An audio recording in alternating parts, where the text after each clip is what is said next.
When there's no more hope is left in me, I can see what comes my way. Halo, Assalamualaikum warahmatullahi wabarakatuh. Selamat berjumpa lagi dengan saya Anggono Raras melalui saluran Bisnis Kampus dengan tema Global Megatrend. Rekan-rekan semua, perubahan teknologi bergerak dengan cepat melebihi perkiraan manusia itu sendiri. Mereka bergerak menghampiri manusia, sehingga menimbulkan global megatrends. Apa yang dimaksud dengan global megatrends atau GMT tersebut? GMT adalah kekuatan global transformatif yang menentukan dunia masa depan dengan jangkauan yang jauh. Menurut hasil analisis dari Frost dan Sullivan, yang tercakup dalam GMT adalah sebanyak 11 megatrends dari berbagai kehidupan umat manusia di dunia, seperti urbanisasi, smart is the new green, tren sosial, tren ekonomi, konektivitas, dan konvergensi, break and click, innovation to zero, model bisnis baru, kesehatan, kebugaran, dan kesejahteraan, serta masa depan mobilitas dan pembangunan infrastruktur. Itulah yang termasuk di dalam megatrend yang akan datang. Rekan-rekan semua, kalau kita melihat kondisi tersebut, hal itu akan membuat semua manusia berpacu untuk mempersiapkan diri. Sekarang kita bertanya, siapakah Frost dan Sullivan? Jadi Frost dan Sullivan itu merupakan sebuah perusahaan konsultan bisnis yang terlibat dalam riset dan analisis pasar, konsultasi strategi pertumbuhan, dan pelatihan perusahaan di berbagai industri. Berkantor pusat di Mountain View, California, dan memiliki 40 kantor di 6 benua. Jadi kalau kita melihat lebih jauh tentang global megatrend, itu adalah hal-hal yang tadi sudah disebutkan, akan saya coba untuk melakukan penjelasan. Megatrend pertama yaitu urbanisasi, yaitu di mana kota akan menjadi pelanggan baru.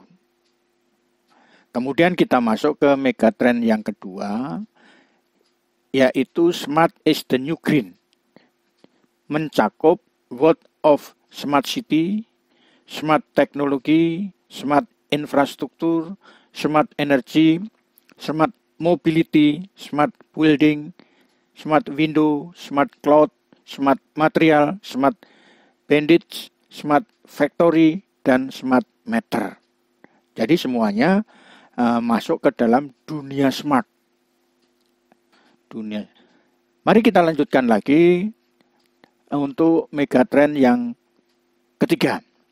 Megatrend yang ketiga itu merupakan tren sosial, di mana sosialisasi ekonomi wanita, populasi penuaan, pembalikan brain drain, kemudian Gen Y atau generasi Y, kemudian adanya tonjolan tengah, pergeseran politik generasi, lonjakan kelompok kerja Asia, dan adanya robot.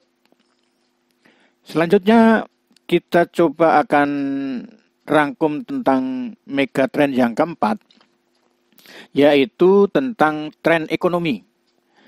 Selain BRIC, ada the next game changer, merupakan negara-negara seperti Meksiko, Argentina, Afrika Selatan, Mesir, Polandia, Turki, Thailand, Vietnam, dan Filipina.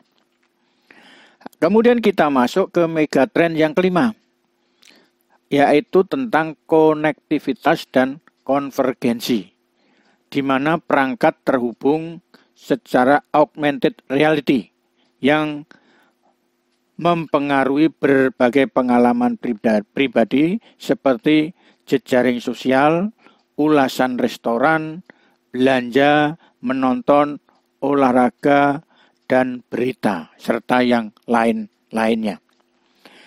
Rekan-rekan semuanya, kita lanjutkan ke megatrend yang keenam, yaitu break and click.